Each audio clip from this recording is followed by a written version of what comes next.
नमस्कार मैत्रिणींनो, तुमचं खूप खूप स्वागत आहे माझ्या चॅनल डिजिटल वुमनवरती। मिडल क्लास कुटुंबाचं आयुष्य खूप वेगळं असतं। पगार मर्यादित, पण जबाबदाऱ्या खूप मोठ्या।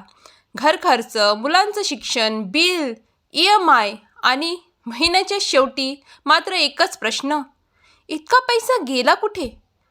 सेविंग काहीच नाही। जर तुम्हालाही असंच वाटत असेल तर आजचा हा व्हिडिओ शेवटपर्यंत नक्की बघा, कारण आज मी सांगणार आहे मिडल क्लास फॅमिलीसाठी 50-30-20चा एक सोपा नियम, जो वापरला तर घर खर्च नीट चालेल आणि सेविंगही होईल। मित्रांनो, घर चालवणं म्हणजे फक्त पैसे कमवणे नाही, पैसे कसे वापरायचे हे समजणे जास्त महत्त्वाचे आहे। आणि खरं सांगायचं तर घरातील महिला किंवा घर सांभाळणारी व्यक्ती जर हुशारीने घर खर्चाचं नियोजन करत असेल तर ते घर कधीच आर्थिक संकटात पडत नाही। यासाठीच आज आपण पाहणार आहोत 50-30-20चा नियम। 50-30-20चा नियम आहे तरी काय? हा नियम खूप सोपा आहे। तुमच्या महिन्याच्या उत्पन्नाला आपण 3 भागामध्ये विभागणार आहोत। तर चला जाणून या ते कसे करायचे। पहिले 50% आपण ठेवूया गरजेच्या खर्चासाठी, दुसरं 30% ठेवूया घर खर्च आणि छोट्या इच्छांसाठी, आणि 20% ठेवूया सेविंगसाठी। आता हे सोप्या उदाहरणाने समजून घेऊ। उदाहरण, समजा तुमच्या घरात महिन्याला 30,000 रुपयाचं उत्पन्न येत आहे। मग त्यांचं नियोजन असं करा, 50% म्हणजेच 15,000 रुपये गरजेचा खर्च असणार, 30% म्हणजेच 9,000 रुपये घर खर्च व इतर खर्च, 20% म्हणजेच 6,000 रुपये आपलं सेविंग असणार। आता हे पैसे कसे वापरायचे ते पाहू।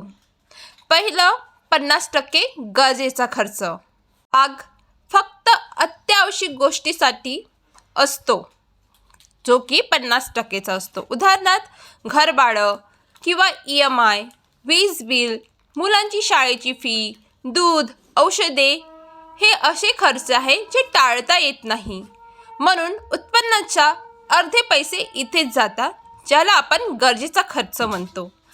आता दुसरा भाग येतो, ते आहे 30%। तो खर्च घर खर्च व इतर खर्च। हा भाग घर चालवण्यासाठी असतो। उदाहरणार्थ किराणा, भाजीपाला, गॅस, मोबाईल रिचार्ज, प्रवास खर्च, कधी कधी छोट्या इच्छा देखील इथे पूर्ण होतात। उदाहरणार्थ कधी बाहेर जेवण, मुलांसाठी छोटंसं गिफ्ट, कधी एखादा नवीन ड्रेस। पण लक्षात ठेवा, हा खर्च मर्यादित असला पाहिजे। आता उरला 20%, तो आपण ठेवणार आहोत सेविंगसाठी। हा सर्वात महत्त्वाचा भाग आहे। मिडल क्लास फॅमिलीचं भविष्य याच 20%वर अवलंबून असतं। हा पैसा तुम्ही ठेवू शकता bank saving, recurring deposit, mutual fund किंवा इमर्जन्सी फंड। हळूहळू हे पैसे वाढत जातात आणि एक दिवस मोठी बचत तयार होते। तर मित्रांनो, मिडल क्लास फॅमिलीचं आयुष्य सोपं नसतं। कधी कधी स्वतःच्या इच्छा बाजूला ठेवून मुलांचं भविष्य घडवावं लागतं, कधी स्वतःचा आनंद थांबवून घरासाठी बचत करावी लागते। पण लक्षात ठेवा, छोटी छोटी सेविंग मोठं भविष्य तयार करते। आज तुम्ही जर 50-30-20चा नियम पाळायला सुरुवात केली तर उद्या तुमच्याकडे आर्थिक सुरक्षितता आणि आत्मविश्वास दोन्ही असतील। जर तुम्हालाही घर खर्च आणि सेविंगचं योग्य नियोजन शिकायचं असेल तर हा व्हिडिओ लाईक करा, आणि अशाच मिडल क्लास फॅमिलीसाठी उपयुक्त माहिती मिळवण्यासाठी माझं चॅनल सबस्क्राईब नक्की करा। स्नेहा डिजिटल। धन्यवाद।